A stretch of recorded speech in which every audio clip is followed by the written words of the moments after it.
coming to you from deep beneath the murky waters that lie beyond the Lake Erie shoreline. This is the Cleveland Podcast!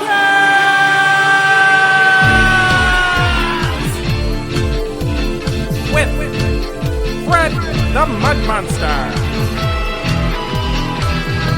and South Bay Caesar. Find us online at facebook.com/The Cleveland Podcast or email us at theclevelandpodcast@gmail.com. Now, join us as we journey through Northeast Ohio and the city of Cleveland. Hey, Fred! What's going on, Caesar? Not much. How you doing? I'm doing good. I've been starting to see other salads. Oh, no. I think I've having some shrimp salads, some bacon salads, some egg salads. I had an egg salad sandwich when I was traveling around the southern part of the United States very recently. The salads say you get around. Oh, absolutely. But we have another guest today, and yes, no one is actually getting scared of us at this point. They keep coming to us. It's a little bit miraculous. It's amazing. We got a lot of great guests. We do. And another guest to our list is Ariel Travis. Hello. How you doing? Doing great. How are you? I'm doing all right. So, obviously, we want to thank you for allowing us to record in Shaker Heights. We get to observe this wonderful little setup that you have here. Of course. Thank you for coming. You have a various different amount of pictures, with one with a wolf, that's kind of just looking like it's trying to eat me. And then you got this, and then you have the Van Gogh Starry Night painting down there. Did you steal that from the museum? Yeah, but don't tell anybody that. Maybe we can edit that part out. Maybe we could. Maybe we shouldn't. Because I get a reward. Well, we'll see. I might have some money to offer you for your silence. Oh, yeah. after the show. You know, someone actually stole the Mona Lisa, right? No, I did not know that. So this is why the Mona Lisa has that, the guards and everything at the Louvre. And the reason that this happened, this was like the early 20th century. You sure this wasn't some Nicolas Cage movie plot? Oh, no, this is real. But it's very Nicolas Cage-esque. So I wouldn't be surprised if he played this character in the future. So there was this Italian man who decided to steal the painting of the Mona Lisa. And back then, it was kind of just hanging up with a bunch of other paintings. It was just kind of like a mess. And so this guy slipped in at night and then just took the painting out of the frame, then rolled it up, and then began this whole multi-month search for the Mona Lisa. Wow. And so this guy was just like constantly he was looking for a ransom, and they was like, "No, we're not gonna give you money." He's like, "No, well then fine, I'm gonna keep it." And they just kind of kept keeping it. And now, and obviously eventually it was returned. But then they said, that's it. We have to put guards here to protect the Mona Lisa. And it's one of the few paintings with guards, a glass little protection barrier and all that in order to keep it from being stolen. So that's just a little bit of a fun fact. So I don't know how you got that painting. But there weren't as many security guards for this one. So it was easier to take away. Vincent Van Gogh sent an ear to a lover. I do know that. Yeah, he was a little bit of a crazy fellow. I think she was a prostitute, actually. Yeah, a little bit of a crazy fellow, a tragic figure, really. He was dirt poor before, and then he only got famous after he died because of his brother. He was like, "Hey, check these out," and I was like, "Ooh, so cool. Who is he? Oh, it's my brother. Can we see him?" Well, unfortunately, he passed away. Lived a tragic life, but in tragedy comes these paintings, and it's kind of odd to think that that people can get this like posthumous fame and all that hard work. They don't really get to see it because they're just buried in the grave. But who knows? Maybe looking from above, and he's like, "Yes, I knew those paintings would go." Wait, how much? 200 million? Oh, I should have been alive. Dang it! Yeah, I can see that. He must have been like, "That's my one regret. That's my one regret. I want to go back down there." No, you can't do that. I want to go back down there. But let's talk about a little about yourself. Some key attributes. For sure. So the three main components that probably best describe me are being a thinker, being an adventurer, and being an entrepreneur. I'm all about, especially right now, I've just been pouring into different kinds of philosophies, trying to find the meaning of life, or maybe having given up that question, the answer to that question, just trying to figure out how do you live the best? How do you become the best you can be? So I'm frequently thinking about that, having conversations with people or reading books related to that. And I go on lots of adventures. My most recent major one was canoeing across Lake Erie to Canada. That's so interesting. So you literally canoed. You just had a little canoe. Yeah, it was actually a used canoe that my uncle and I had bought 2 days prior to canoeing across the lake. Your uncle went with you? Yes.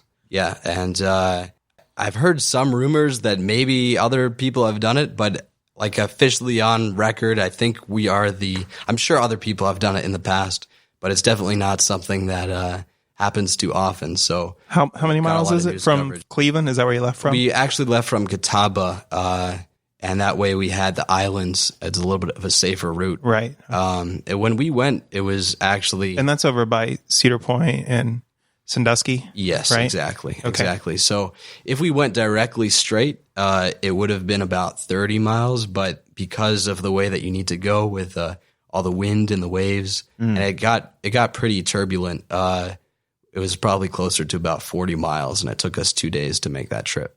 Wow. So then did you just sleep in the canoe?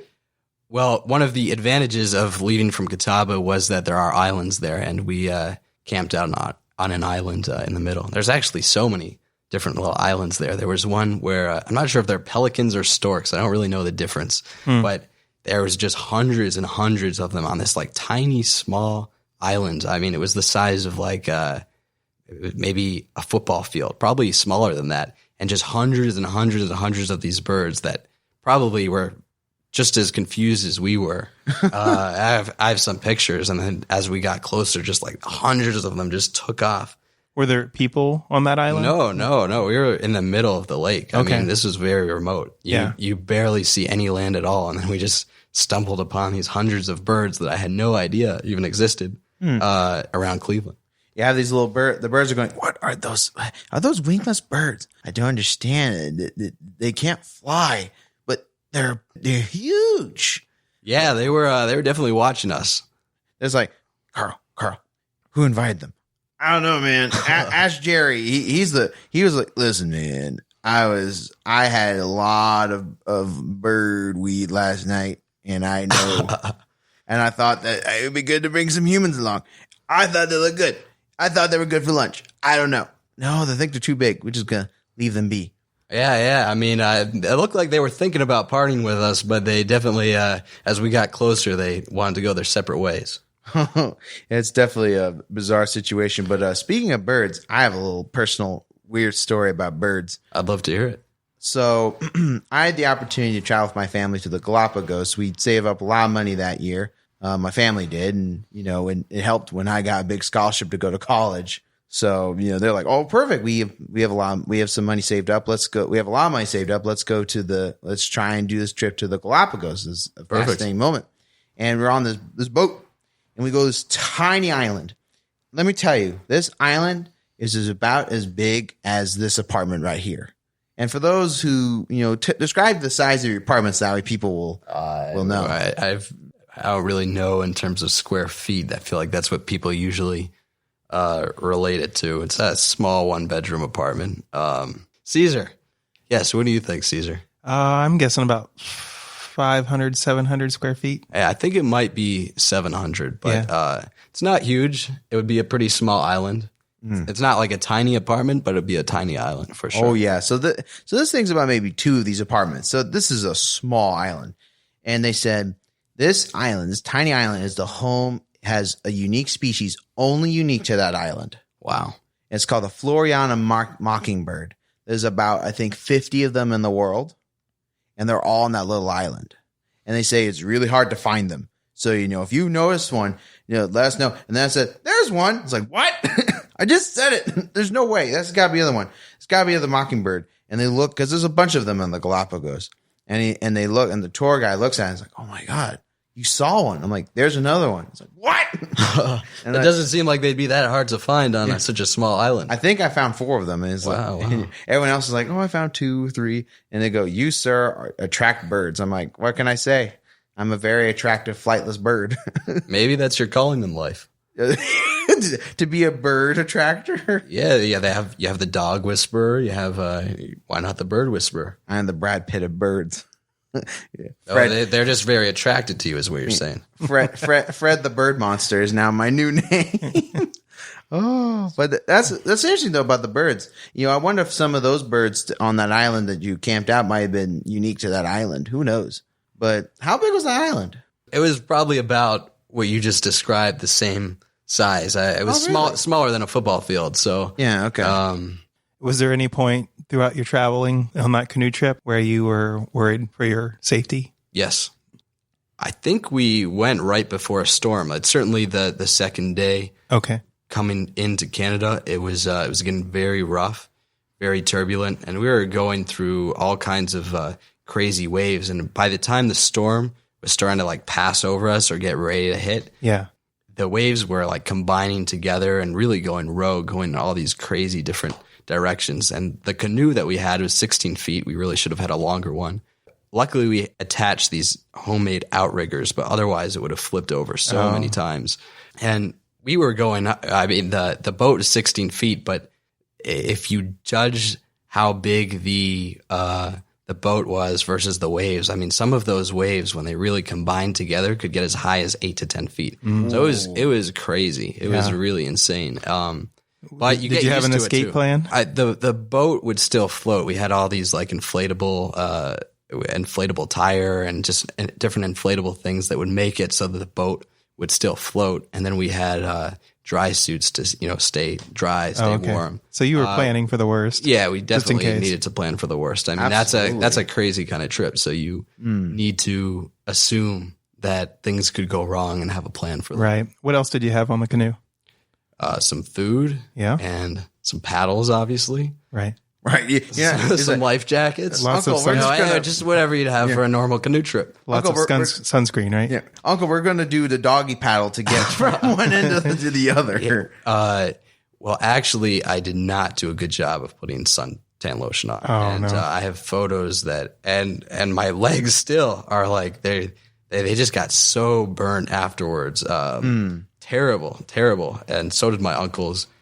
It was peeling for weeks, like just literally huge, giant portions of my skin would just be coming off, or sometimes I'd have to like peel them off, and it was gross. We're just not used to being in places where we don't have access to some sort of tree or some kind of shelter. So yeah, and actually there was just, if you think about it, there's literally no shade whatsoever. You're totally out in the open, and then I'm in a metal boat, so the light like reflects back, and in addition to that, like the water reflects the sun back to you. So it was pretty bad. I was not expecting to, and neither was my uncle, to have such a bad sunburn. Yeah, definitely a souvenir from the trip. That's a little bit tough. But then obviously it seems like, given that this was a kind of a once historical moment of sorts, historically crazy, you probably got some media attention, right? Yeah. So the local news picked it up. The local news actually submitted it without telling me prior. They just they released a little clip of it, interviewing some people about what we did, interviewing me. And then they said that they submitted it to the Guinness Book of World Records. Really? Which I really don't think that we're the first people to ever do it. I do think it's something that is like very, very rare. I never heard back from them what the Guinness Book of World Records said, but they covered it. Vice Canada actually covered it as like the top story of the day. It was like on the headline, the main headline, which was pretty cool. And then Vice US picked it up as well. Did you know where you were going, where your destination point was? Yeah, we actually shifted the destination point a little bit. We were trying to go straight north, but that would have been about 30 miles if we had just gone straight up north, and factoring in all the wind and the waves, we had to take a little bit of a different route. And I think we ended up in Colchester, Ontario. Anything interesting there? Well, there was a guy there who was from, I guess, Marina Security that was watching us come in, and he like couldn't believe it. He was pretty fascinated and asked to take our picture, and then made us call into Canadian Border Security. But yeah, it was just cool seeing the look on his face for sure. Did you just go one way, or did you turn around and go back? Yeah, just one way was enough. Yeah. Just one way. Was somebody up there with a vehicle to take you back? That's a great question. Actually, my mom and grandmother came up that night to pick us up, and then we drove, put the canoe on the vehicle and drove back. Now, what's funny, and I have no idea how this happened, is that my grandma did not have a passport. Oh no. But she insisted for that my mom not drive alone up into Canada. Yeah. And somehow, some way, she convinced the border people to go up into Canada without a passport, which is just insane to me. Yeah. And then luckily, I'm not sure if you guys have ever crossed the border into Canada just driving. I have, yeah. Yep. Okay. So if your experience has been anything like mine, the people welcoming you into Canada are so much more friendly Then when you come back. Oh yeah. They're like, "Smile, welcome to Canada." And if you go into the U.S., they look at you with a super serious face. If you try to say a joke, they'll just grimace even more. And I had a very similar experience. I went up to Canada via Sault Ste. Marie, and I came back, and I pretty much had my vehicle searched. yeah, I've had my vehicle searched before. They tore the whole truck apart. At the time, I had a Ford Ranger, and they took everything out. Really? And I pretty much got one of those interrogations. I mean, I didn't have anything to hide. They just didn't believe that I was up in Canada for a few hours just to come back. Just drop off some drugs and then come right back. The guy just kept the guard that's what he was thinking. The guard was just asking the same question repeatedly to see if the answers would be the same every time. He goes, "Where are you from?" "Columbus, Ohio." That's where I was at the time.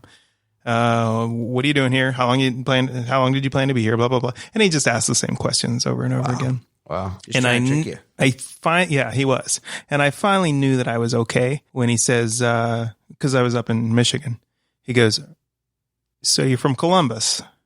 Are you an Ohio State fan?" I'm like, "What?" He goes, "You heard me." He goes, "Are you an Ohio State fan?" And I said, "Are you going to hold this against me if I am?" He goes, "Maybe." Oh man, that's funny. Ooh, that's tough. He must have Michigan State or Michigan Wolverines. But he probably goes to the office like, "Hey, sir, I tried to get the last one for my quota for that bonus paycheck, but this guy wouldn't crack. I swear." And it's like, "Well, it's okay. It's okay. We'll give you your check anyway. But next time you gotta get somebody. You gotta get somebody. Get them in the deportation. Darn it." Yeah, it's amazing to me. I mean, it's great that those guys take their job seriously because I'm sure they have prevented bad things from happening. But Oh, yeah. But every single time, especially I'm going into the U.S. from Canada or from another country, it is amazing like how serious every single time they like treat you like you must be a terrorist, you must be a drug kingpin, and just how with it in their job they seem. I mean, all of my experiences working with other people in different jobs, there's lots of people just sort of spacing out or kind of, doing it half-assed. But those guys, every single time, they're all about business. And Oh, yeah. I at least got to give them credit there. And it's just terrifying too because most of the drugs actually come through the forests in the central part of Canada and going into the Montana. That's how I would do it. Yeah. Yeah, because literally there's not many border. There's not a bunch of border security. So it's kind of. I mean, I've seen this on TV and I don't know if you guys have ever seen this show like Gangland, but they talk about various different gangs and stuff. I don't watch a lot of television, but Yeah. But there's so much television that I don't watch. It's too it's good. It's good for overwhelming. it's good for you. Trust me. It's good for you. The lack of exposure. It's good for us not to watch a lot of TV. Exactly. Oh, okay. I was just Trust making me. sure. Yeah. My brain rotted too much from it.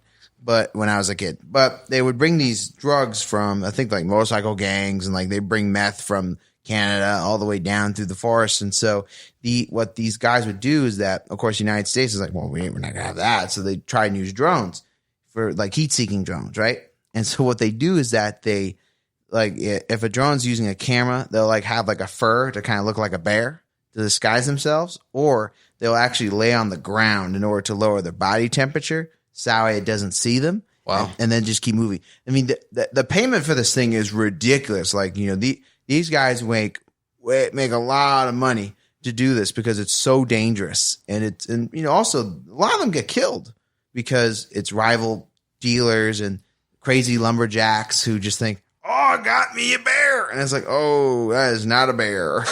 That is a living human being.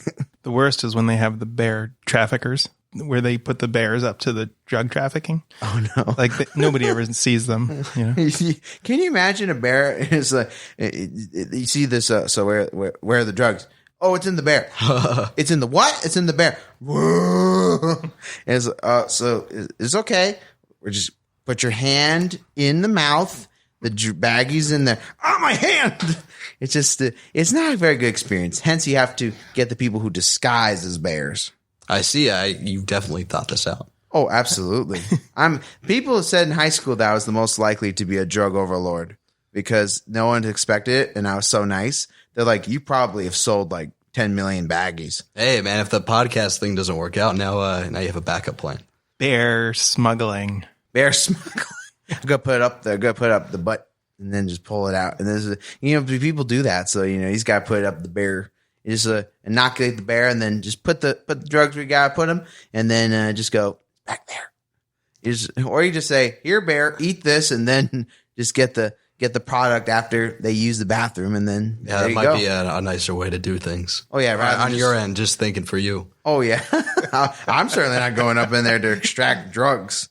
No. But one of your underlings that you'd have them do it, right? I mean, honestly, like I've really thought about this because, you know, I overthink everything. You know, I've thought about like, you know, I would not give my name. I'd constantly contact people anonymously. Like they would never see me.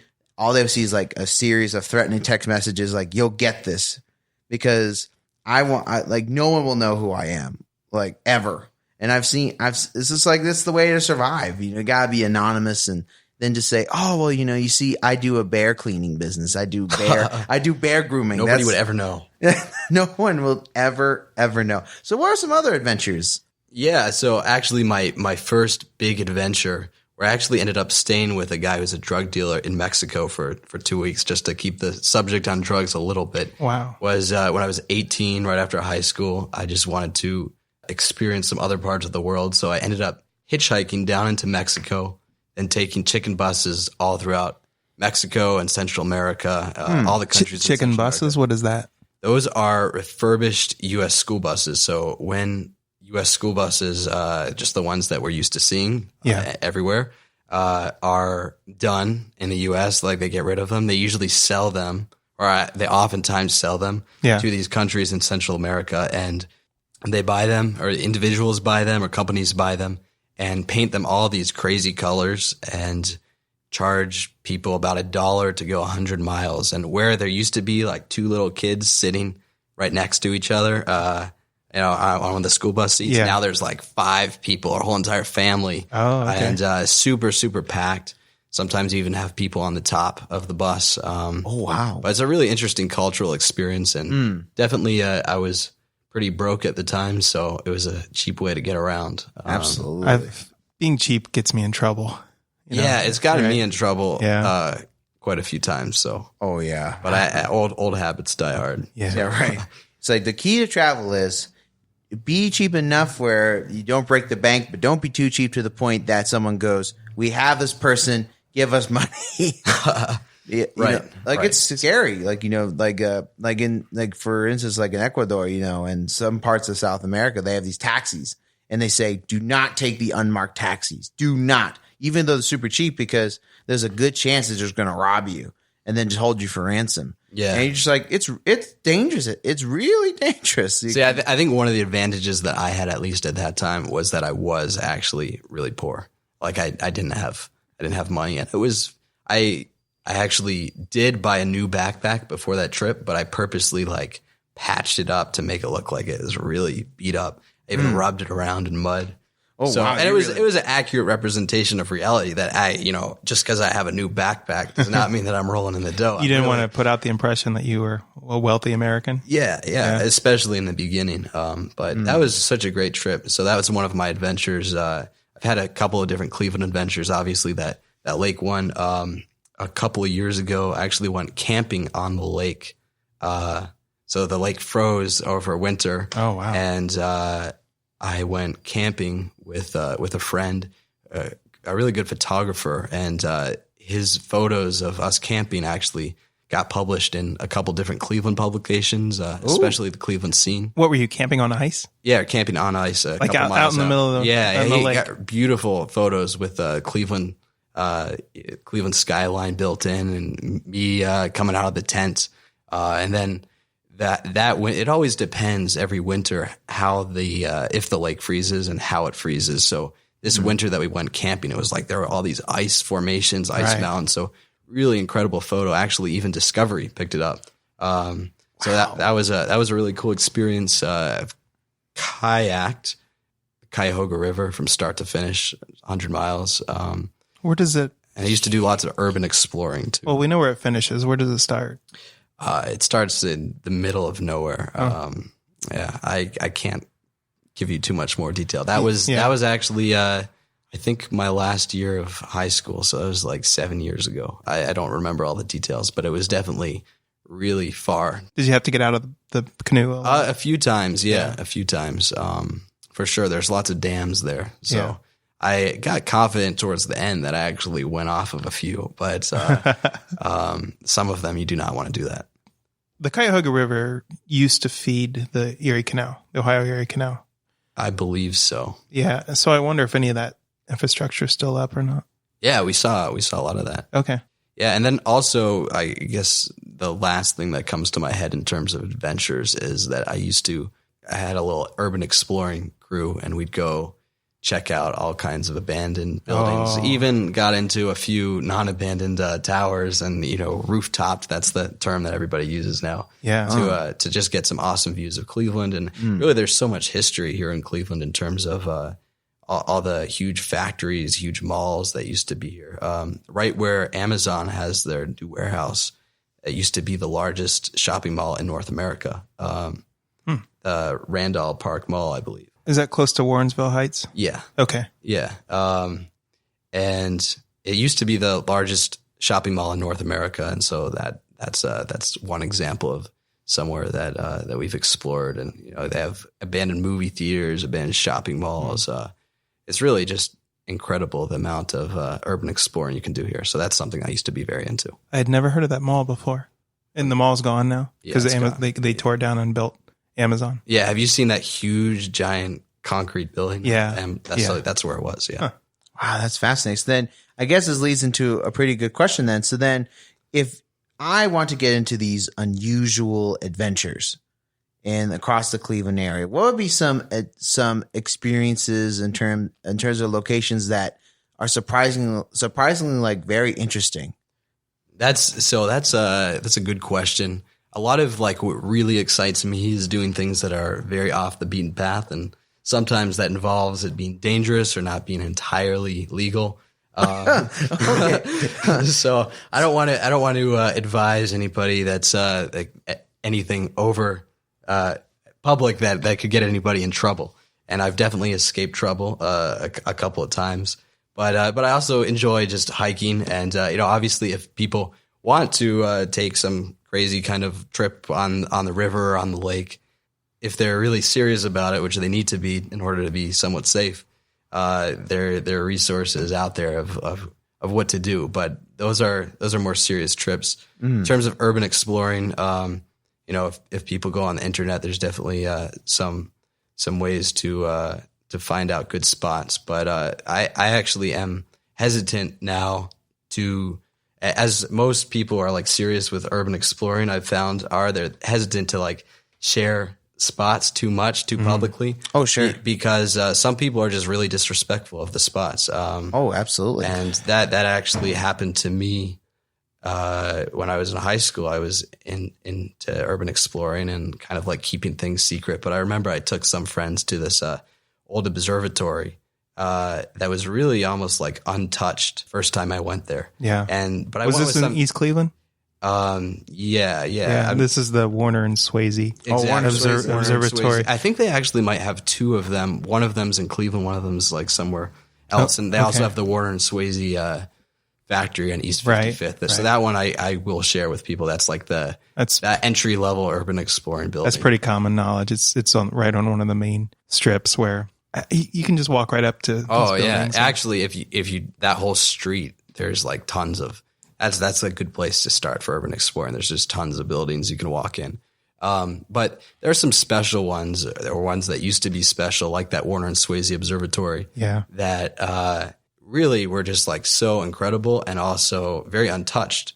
But I'm not sure if this was due to like me introducing the wrong people, or is somehow the word got out the other way. I remember I went the first time and it was like untouched. And then after I had invited a couple people, I think kind of like opened their mouths about it.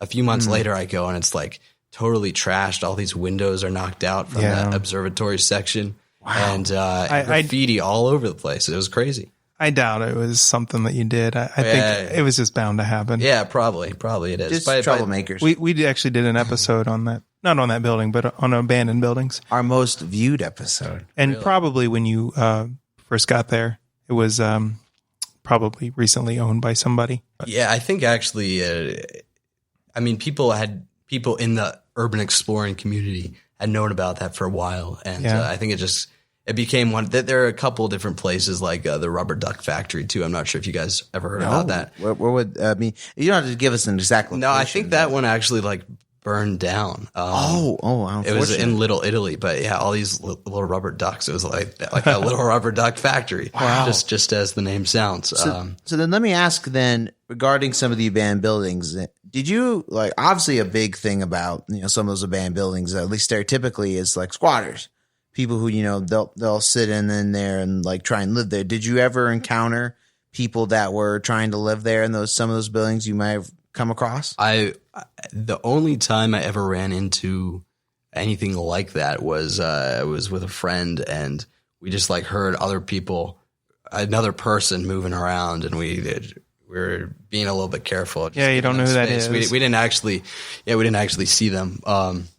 But one time I took some friends actually to that Warner and Swayze building on East 55th, which is like the way to introduce anybody to urban exploring. Right. And then I told my other friend to where we were and to like come meet us. And this girl that was with us like didn't realize that the new people coming were like part of my crew. Yeah. And she got so scared she literally jumped out of a window, and she was fine, but she just like jumped out of a window like, see ya.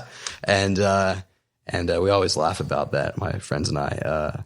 I actually drove by the observatory I think this last week. Oh, did you? There's a lot of spray paint all over the place. The door's wide open now.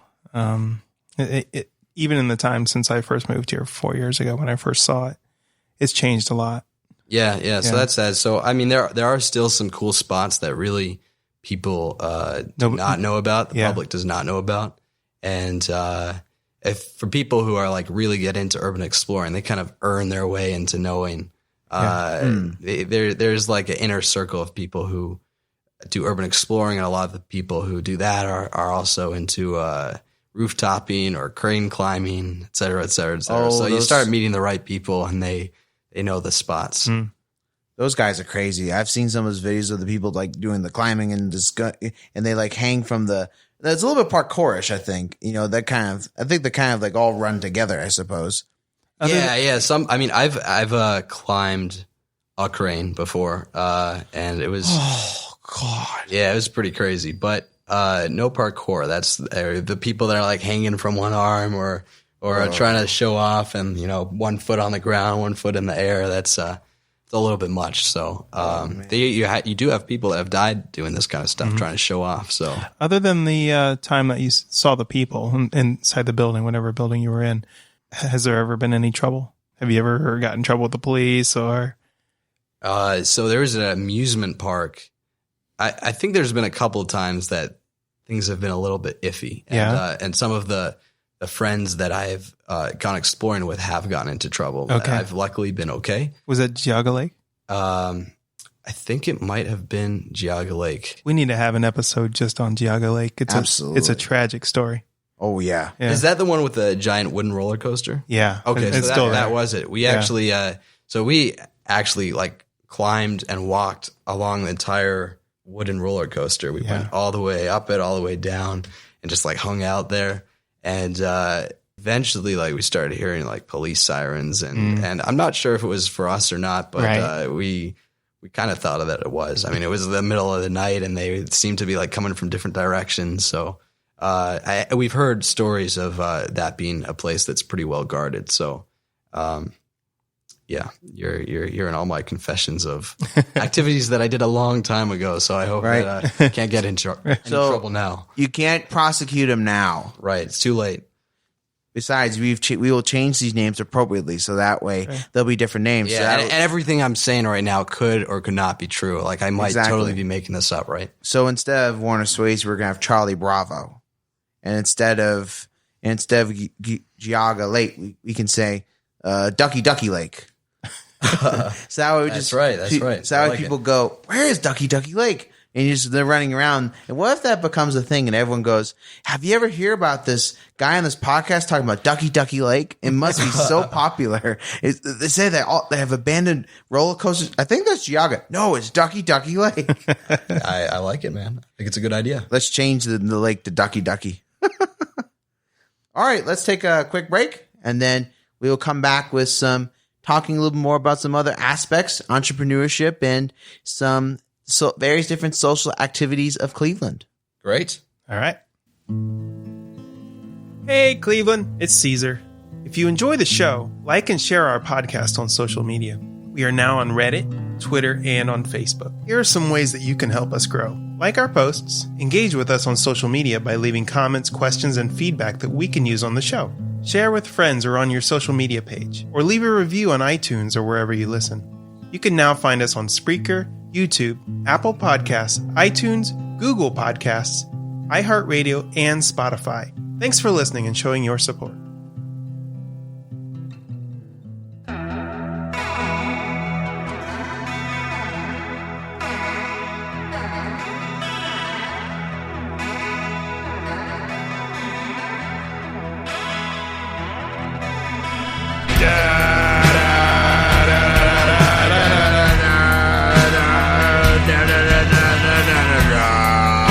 Wow. And we are back! And I got all types of salads with me now. I got one with French dressing, one with Italian seasoning, and one with croutons. Well, that's good. It's like a vegetarian diet. I suppose. But speaking of vegetarian, I think one of us in this room has a very unique diet. Well, not unique, but certainly a diet that is definitely something good for the environment, wouldn't you say? I would say so. And actually, yes, there are more non-vegans and more non-vegetarians than vegans right now, but it's growing very quickly. In fact, over the past 3 years, people who identify in the U.S. as vegans, I think it's the U.S., it might be the world, it's probably the U.S., it's grown 600% in 3 years. 600%? Yeah. Jeez. And I think the momentum is only picking up. So, and definitely good for the environment. In fact, it is, according to lots of people, the number one thing that an individual can do to offset their carbon emissions to try to be environmentally responsible. Is the number one thing. I don't know, man. I like my chicken. Yeah, I hear you. I mean, I used to like some meat as well, and lots of people that end up making the switch, it's not like they don't like their chicken or they don't like their bacon, but It's for the health. It's for the environment. You know, they're making a very noble sacrifice, I suppose. Personal. Yeah, I mean, it's definitely a switch. A lot of people who end up doing it, including me, actually feel like they end up trying even more foods than they had before. It seems like it's a limit, right? Like, oh, really? I can't have this, I can't have that, I can't have the other thing.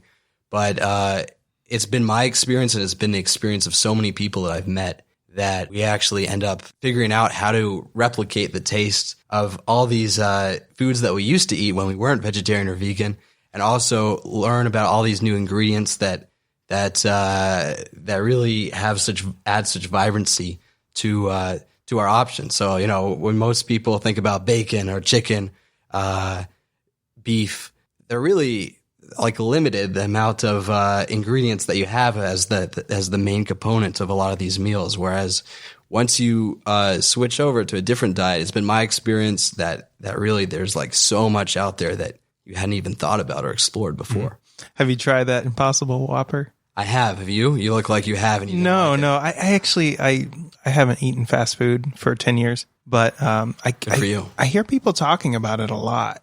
It really is not just an advertisement. It really is good. Do you agree?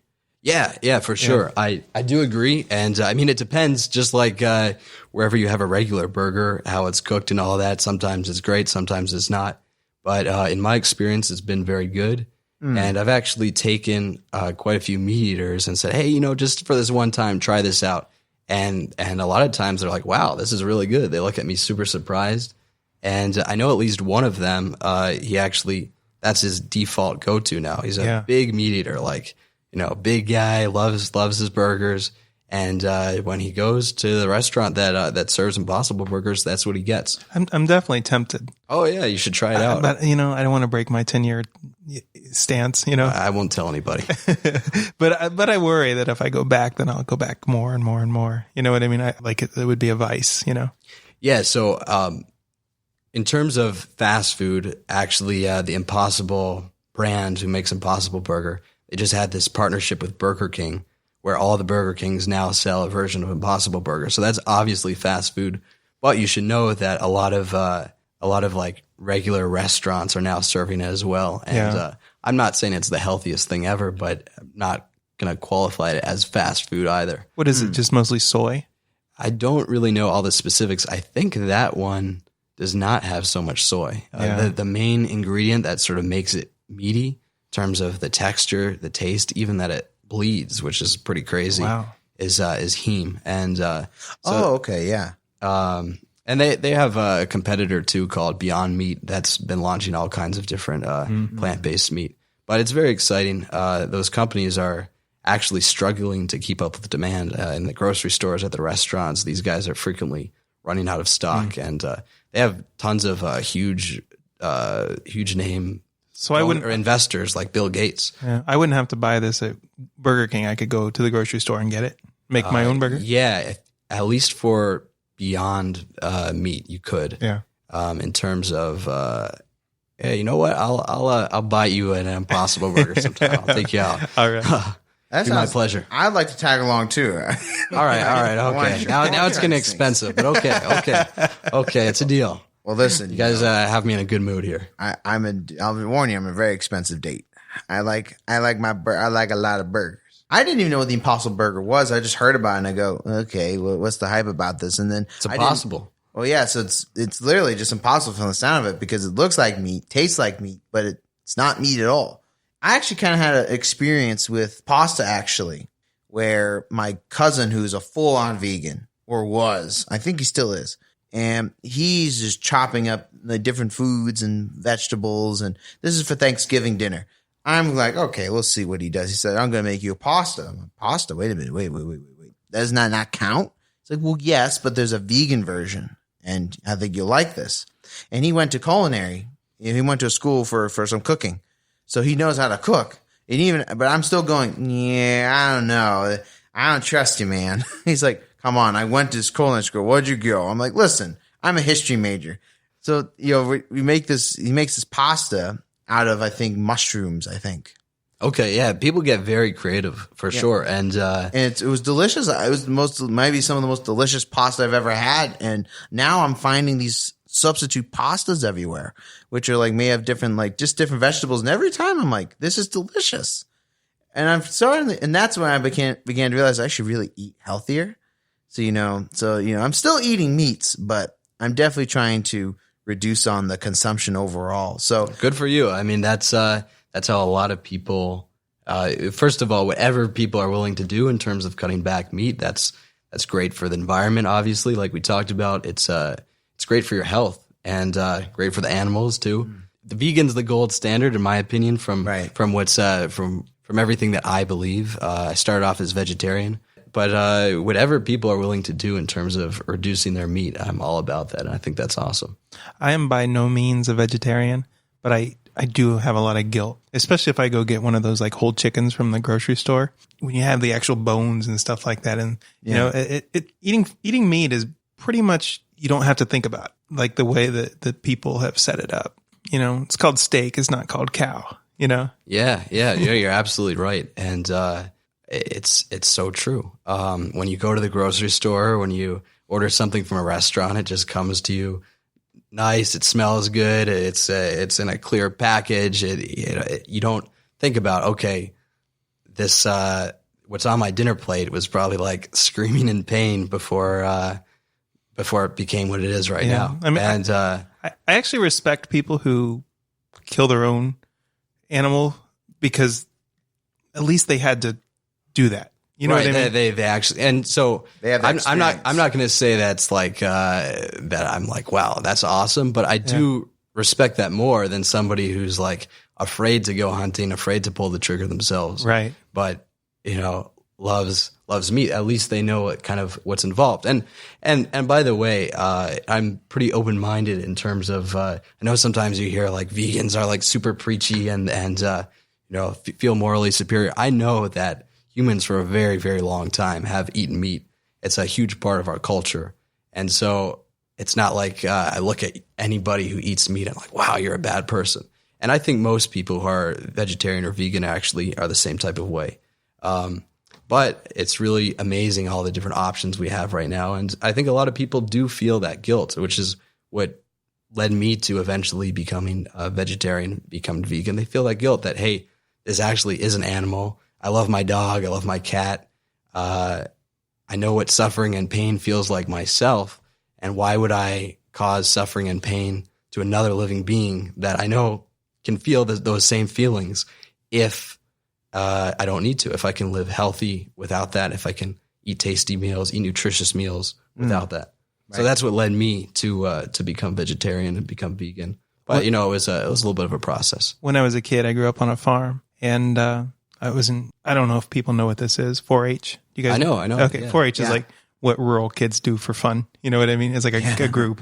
Yeah. And they take, you know, like animals to the county fair and things like that. And just really any sort of kind of projects. But one of the projects that was offered to me, a lot of my friends growing up were farmers and I lived on a farm and I thought, you know what, I'm going to raise chickens. And I remember having the little chicks out there when they were young. And I was their caretaker, you know, and one day I went out there on a cold morning and the heat lamp had gone out. Like a third of the chicks were dead. Wow. And I ran back in the house and I'm like, oh, the light went out and the little chickies are dying, you know? Wait, so why were they dying? Because they didn't have heat. It was cold. It was cold. Okay. Wow. And the heat lamp had gone out. And they're like, and my dad's like, just go get another heat lamp and put it on. So I spent the morning, you know, like trying to save the chicks, you know, the little chicks. And, you know, later on, later in the year, it came time to kill those chickens. And, I didn't want to do it. Those are the little babies that I raised, you know? Yeah. And, but on the other hand, chickens, when they get older, I realize get really nasty. They're mean and they're gross and they eat their own poop. And, which is probably, it's another good reason not to eat meat. Yeah, right. You're literally eating chicken shit. Right. Right. It's, I mean, so first of all, I totally relate to the story that you're saying. And I also relate to not being able to relate to chickens as much as you could necessarily relate to a dog or a cat. I'm not sure if you guys are pet people or not, but, yeah, I totally get it. At the same time, my perspective is, you know, even if a creature is very different than you, it's still, you just like, you know, you and I might be very different people, but I'm still just like, if I don't need to cause you any harm, then I don't want to cause you any harm. Yeah. So that's where I come from. My ex-girlfriend, we'd be driving down the road and she'd see a dead animal on the ground that got, you know, hit by a car. And she'd be like, oh no, you know, and it became like a bad thing because like we'd see dead animals like every couple of miles. Like I drive around all the time and I never see dead animals. But she's like, it's her fault. Huh? Somehow she just spotted all these, and like every time she saw one, it didn't matter what animal it was, she would just freak out. And she's like, she's a cat lover, and she's like, that one's a cat. And that was just the worst. I shouldn't laugh at that. That was like the worst thing on earth for her, and so I guess like my animal killing story was I went to the Sugi fish market in Tokyo. Okay. And you see these. I mean, you wake up early in the morning to see these people like sell these fish, and oh boy, they are literally swimming when they grab them, smack them, and then smash them over with a mallet. I mean, you're seeing blood splatter everywhere, and this thing's being fed to you in a couple minutes, and they go slice it apart, and you still see the thing going, like a fish. And I just remember saying, I'm going to eat this, but I feel horrible just looking at this fish, just seeing this fish getting clobbered to death.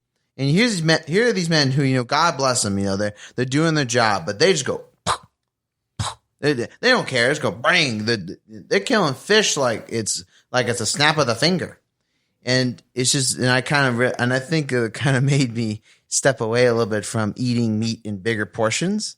And then I just went back to it because I started to train for athletics and stuff. But I think one of the kind of the fascinating things about all this vegetarian vegan stuff has been just how it really does draw people together. Like I didn't realize that my mom and dad are starting to become more vegetarian than anything else. My dad went on a huge diet. It lost him a lot of weight, and I think really altered his life in a good direction. And I kind of began to realize that really that this plant-based stuff is really important, and these plant-based diets. And in fact, a Cleveland connection here. If you guys have ever seen the movie about the documentary on like plant-based diets and how the American food industry might be lying to you about what you're supposed to eat. There's a few of those. I have a feeling you're talking about Forks Over Knives. Yes, I am. Yeah. And and one of the big things is that quite a few Cleveland Clinic doctors are saying you should eat almost entirely plant-based diet food. And you have these people who said, I remember this person said, I have severe painful arthritis. This woman couldn't walk. And then she said, I started to eat all plant-based foods. And I think it was in 2 months, she was able to walk freely again without any pain. Wow. That almost sounds too good to be true. But it's a movie. So they probably over-dramatized it. It probably took like 4 months. But still, it was suddenly, it just alleviated this pain in her. And, obviously it was other decisions too. She started to exercise, and that all contributes. Sure. But again, it's that I kind of go, it's plant-based. It's like, this is really the real deal. But then I see that chicken in that aisle, and I go, that chicken tastes good, man. You see that KFC, you go, get that bucket. Get them 8 legs. Listen, I get hungry, so I'm looking at the 8 legs like, you're gonna be mine. But then I think about, but those were killed. But I'm like, but those are good looking legs. Yeah, go ahead. David. Chicken wings is one of the ones that bothers me the most, because it's like we get 12 chicken wings in one setting. That's like 6 birds, right? Is that how that works? I don't know. I don't know. It's I just killed 6, and that's assuming they were all the same birds. Really? Maybe it was 12 different birds.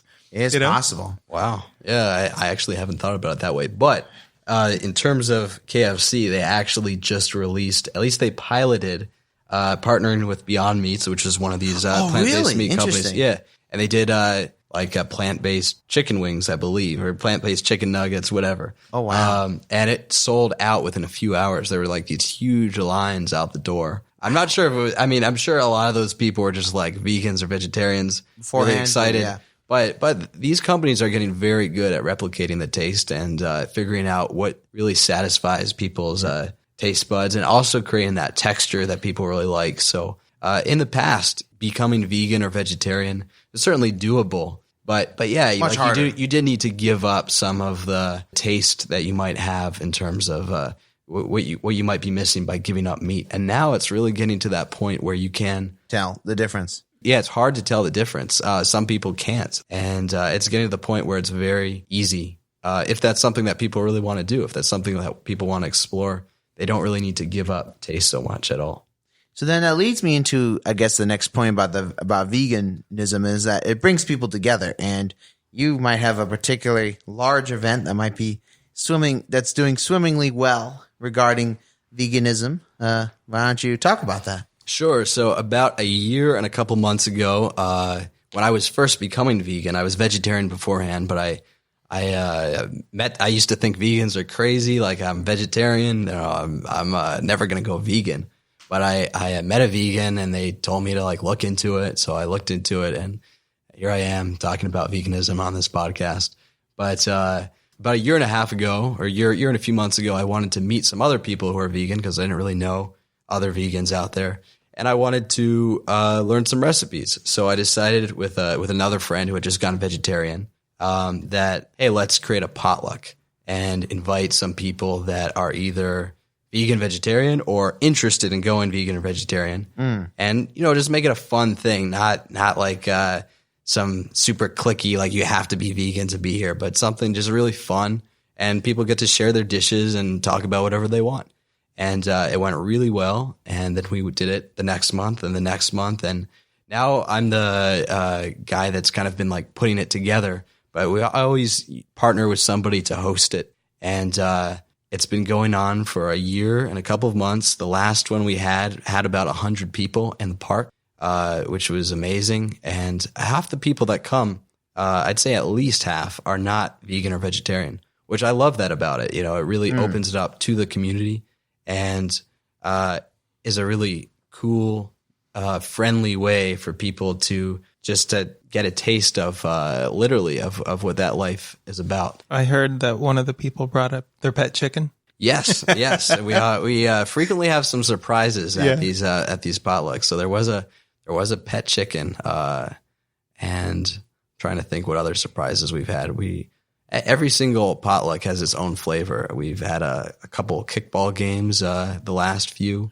We had some guitar player play some songs for everybody at one. There's always something interesting. Yeah. And I think that's one of the reasons people like it is you never quite know what to expect. And it's usually at a different location too. The next vegan potluck, which again, you don't need to be vegan or vegetarian to come to, is November 9th. It's going to be at this place called the Studio Cleveland. Really amazing spot. And first time hosting it there. If people want to come, they're welcome to actually friend me on Facebook because it's a private event on Facebook. You are welcome to just show up, but you can search Ariel, Ariel Travis on Facebook and just shoot me a message that, hey, you'd like to come. And we also posted on the Cleveland 20s and 30s meetup group, which is a really awesome group. If you're new to town or if you're part of town in your 20s or in your 30s, you want to meet people, check out cool events. That's I'm an organizer for that group, and we also host those vegan potlucks in addition to lots of other events. And I also post it on a couple other places. But find me on Facebook or just show up. You're more than invited if you're listening to this. I've seen it on Reddit once. Yeah. Word's getting out. But that one that you saw was actually a public potluck. Our first one. Generally, everybody's invited, but I'm a little bit more secretive in terms of just where I post it, so that we kind of control to make sure that we're getting quality over quantity. Because it can be at people's houses, right? Yeah, and exactly. And you got to protect the people who are willing to host. Right, for sure. So then that's all really interesting with the vegan and the potluck, and and I kind of wanted to ask. So then maybe since you're really into veganism, what's the vegan scene in Cleveland like? Is it very popping? Is it kind of like based on your stuff? What's the general state of health for the vegan scene? Sure. So first of all, even though we're talking a lot about this, I am relatively new to the scene in terms of being a vegan. There are people that have been Cleveland veganers for like 10 years. Right. Those guys are more the veterans. But how long? For me, it's been about like a year and a half. Okay, but I was vegetarian for quite some time before that. Okay. So I would say that the Cleveland scene is quite vibrant, and there's lots of different types of activism that goes on. Different groups that, it's more vegans hanging out with other vegans and trying to go out in the public and get other people to see what they see. But there's also some other potlucks out there. There are, different documentary screens every now and then. There's a beach cleanup group, Sea Shepherd. I'm not sure if you guys ever watched the show Whale Wars. Or heard of Paul Watson, but there's a group that just yesterday they're basically half focused on vegan stuff, half focused on different environmental actions that they can take in Cleveland. They did a beach cleanup and then a vegan potluck afterwards. I would say in terms of like anybody who's just interested in getting like a really friendly introduction to meet other vegans, try the food, that probably the potluck that I run is like the biggest it's like a gateway event. Yeah, it's a gateway drug. Exactly. It's like you start off with the weed equivalent, then you get into the hardcore stuff. Yeah. And then all of a sudden you're making straight edge vegan metal. Exactly. Yeah, if you guys show up, I'm just warning you, you might be out in the street holding up signs a couple weeks from now. So be careful. Don't say I didn't warn you. Oh, yeah, right. So that kind of like, it's all pretty interesting then, because again, that connects to something else, and it connects to, the fact that you're so willing to just be out there, be creative. It leads into rather well into the next thing, which is of course what you do as a entrepreneur. Yes. As an entrepreneur, I've had a couple of businesses, a couple of projects that have given me lots of lessons. Some of them have worked out, some of them haven't. But right now I'm running a business that's doing pretty well, thankfully. It's a sign brand that sells on Amazon. So when people search for different types of real estate signs, like for sale signs, open house signs, yard sign stakes, even magnets that go on cars, different kinds of products like that, I'm going to be one of, if not the top result. And I order all of my supplies, almost all my supplies from Ohio factories. So very close by, order like hundreds or thousands of it at a time with my custom design, then send them into Amazon, and Amazon ships them out to customers when they buy the product from me. You create the design and then have the factory make it? Yes, correct. Are you like a graphic designer? Kind of? I'm not, but I hire graphic designers. So okay. I can do some very basic work. Right. Not very good work. Well, that's very interesting. How'd you get into that? Because obviously, I think when most people think about entrepreneurs, they think about, the Rockefellers and the Tony Robbins. They're big and loud and dynamic, and they go, this is going to change your life. And then you have some people say, well, I sell signs. Yeah. What are you trying to say? That's not a really sexy business. Let's just say it's not the business that would be the most explosive looking on paper. I'm walking out of this podcast. I mean, come on, man. Signs. How come you guys can't see it? Obviously, people do see it. It's working quite well. Yeah. Well, I'm just kidding. I'm not super passionate about signs, and it's not necessarily my end game. But I do like this business, and the reason that I got into this business was I was working at a 9 to 5, actually at GE, General Electric. sitting behind a cubicle, being told what to do. Were you working at the East Cleveland location? Yeah. So right by the observatory, or really close. Yeah, close by. Close by. And I've just always been somebody that sort of likes to take on projects on their own.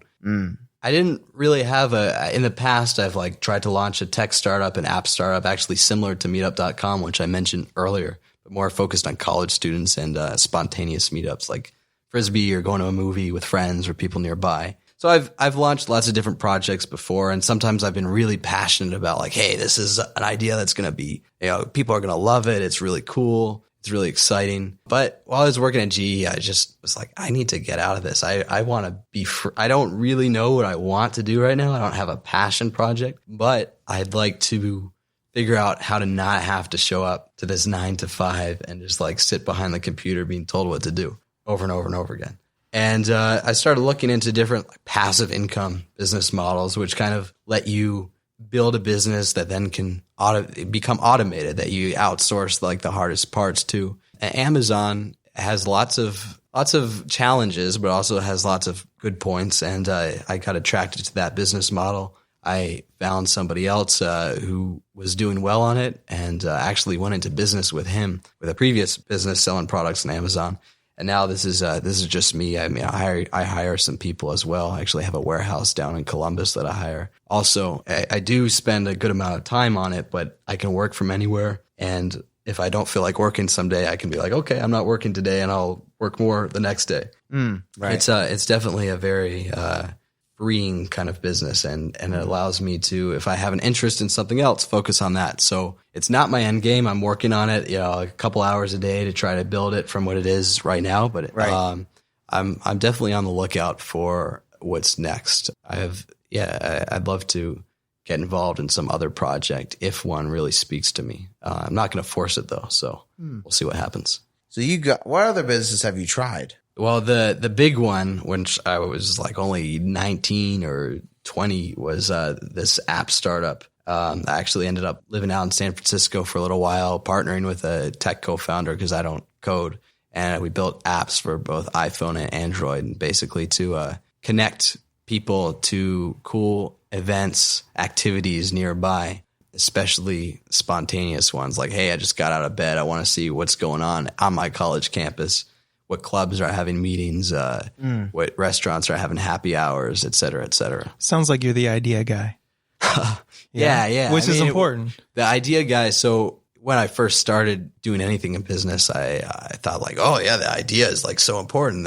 Just the idea, that's almost everything. And I didn't value as much as I do now, the implementation, the execution. So ideas, I am an idea kind of guy. I really love brainstorming with people about anything. Yeah. But I've learned the hard way that it's all about execution. It's all about, you can even have a mediocre idea, but if you do it really well, it'll go much further than a great idea that has poor execution. Right. So you have to force it.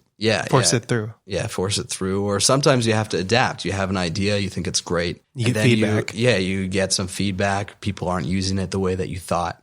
And you change. You change the business model a little bit. I remember I had this idea for a radio show, and people told me, you probably are more interested in podcasting. I'm like, what the hell is podcasting? Really? Yeah.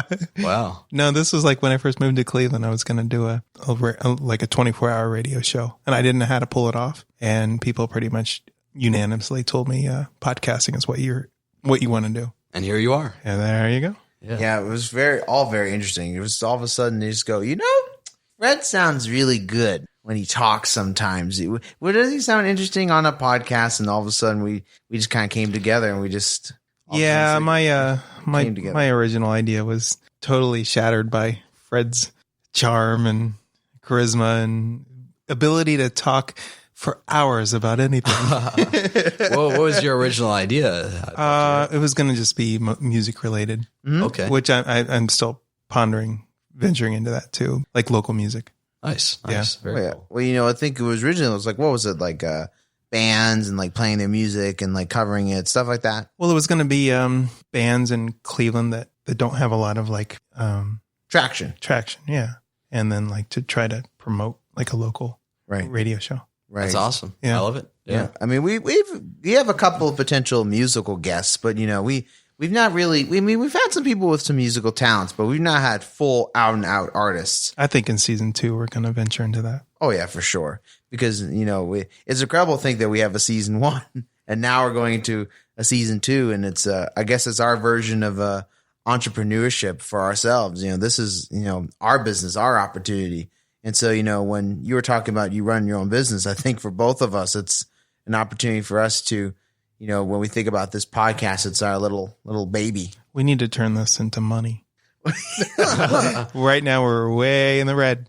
Well, that's often where you have to start, right? Compared to other podcasts, we're quite not in the red, but for our budget, yes, we are.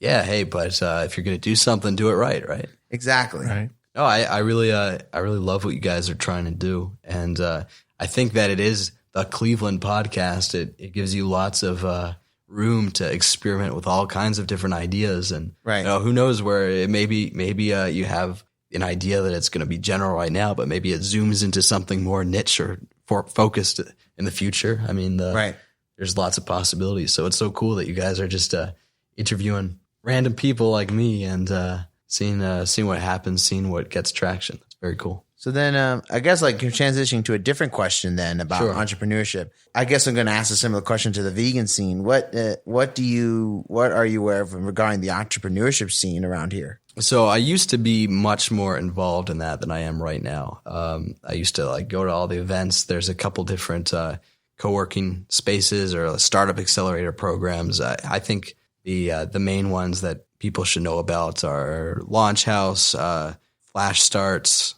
There's a new organization that's really cool for people that are trying to start a company, specifically a tech company called Start and Clee. And they have a Facebook group, they have a website, and they hold all kinds of events, including these monthly founder dinners of people who are trying to start up different companies, just to get all to get together and talk about whatever they want. It really is a certain kind of person who's starting up their own company, and you connect with those kinds of people, obviously, in a whole different way than somebody you just find off the street. It's definitely they understand the same challenges, the same pains, the same excitement of trying to launch something, and get it off the ground. So there's actually some cool organizations here, but I'm probably not the most up to date with everything right now. That's fair. Given that you're working on your own successful business, it kind of makes sense. Yeah, and my business is very different than lots of other businesses in that most of my customers I never meet. So, actually my workout buddy, he's always like going to all these different business networking groups and inviting me and saying, hey, you should come. But I mean, I love going out and having a good time, but I'm not really looking to find and sell some new clients. It's more I just have to market my products well and create good partnerships with factories. So that's what I need to do. I guess the next question about, kind of like about entrepreneurship, what would be your advice for someone who's entering the entrepreneurship scene here and like just trying to start a business in Cleveland itself? Sure. Well, first of all, everybody's situation is very different. So I'm hesitant to provide general advice that's like a one size fits all. But something that I've learned the hard way, and almost everybody who's gone into business I know has learned the hard way, is that instead of, you might have some grand vision of you want to create this and it's going to be amazing and it's going to have all these features, or you're going to have like this super fancy website. You have these really grandiose visions of the end product, and that actually holds you back from getting your product or your business out there to customers right away. And that's really important, just to get started, to try to put up a super bare bones website, or to do whatever it takes, the minimum amount. So they call it a minimum viable prototype, MVP, to try to just however fast you can get this business concept out there to test if there's actually demand. However cheap you can do it, just do that, and then you can always build on new features and try to add stuff to it later. But get started as quickly as possible. Get feedback. Did you go to college for this? I didn't. I actually went to college for city planning. Oh, wow.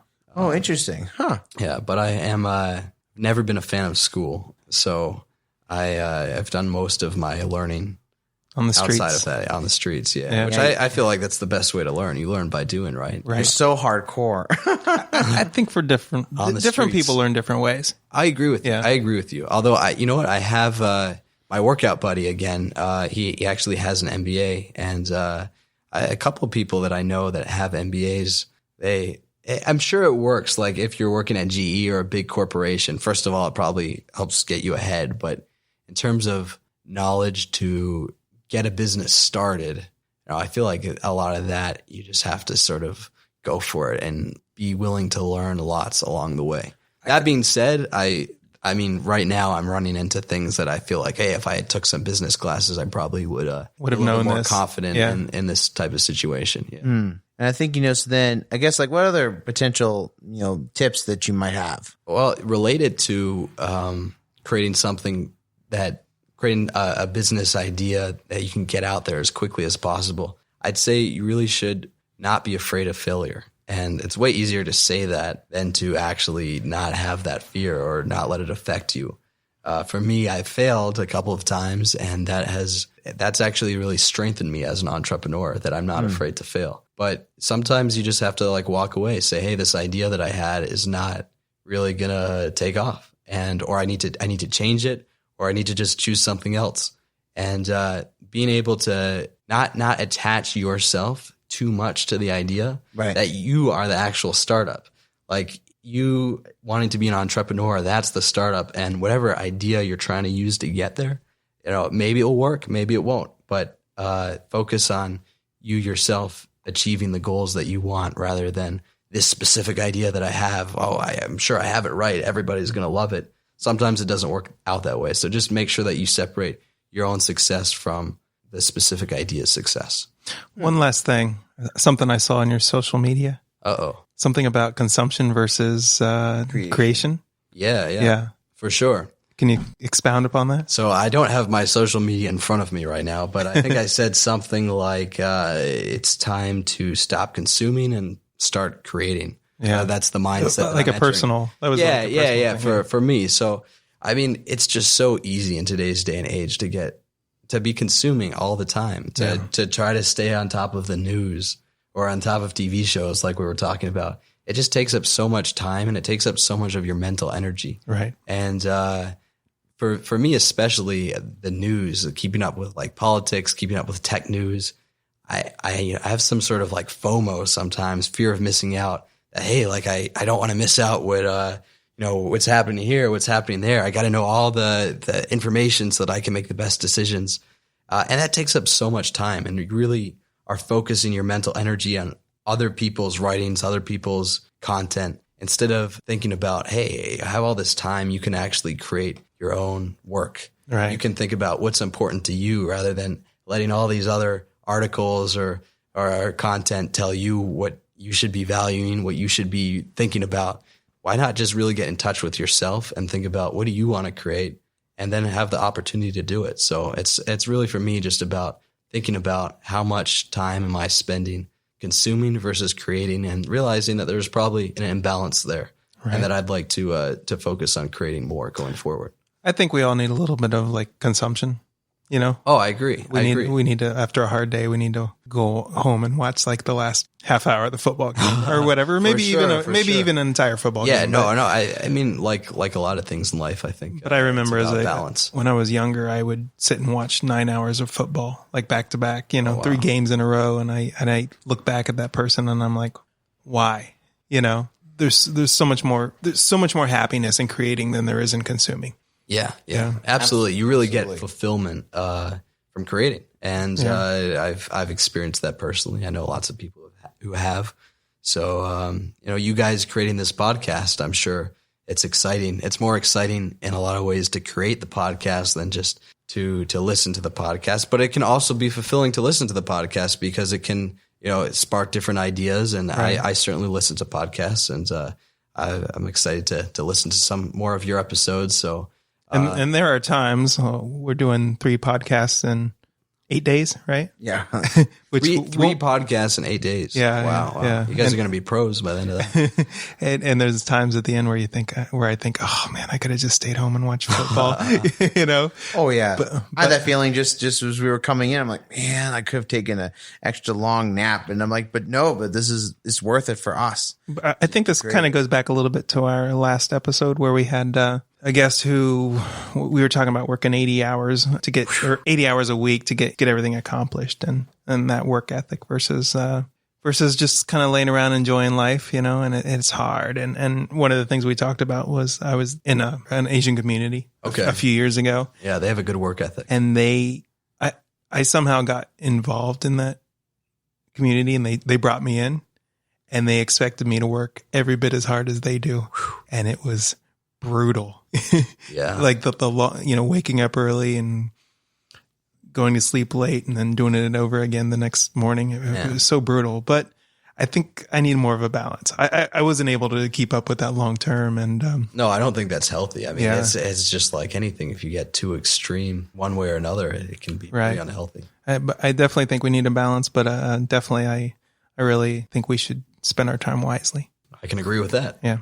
We really appreciate you being out here, Ariel, and just being such wonderful insights to our podcast on entrepreneurship, veganism, and urban exploring and canoeing. Hopefully, you don't have too much skin peeling off, but I do see a little bit on that finger there. Yeah. This might be the final batch right here. I don't know. All right. Thank you, everyone, thanks to our listeners, again, for over 100 followers. And, thank you for being so patient with us and learning and growing with us. It's really been a pleasure, and we continue to hope to go from here. And let's say that our next episode is going to be quite the shocker and quite the doozy. So stay tuned. It was great having you, Garrett. Thank you. It's great to be on. Later.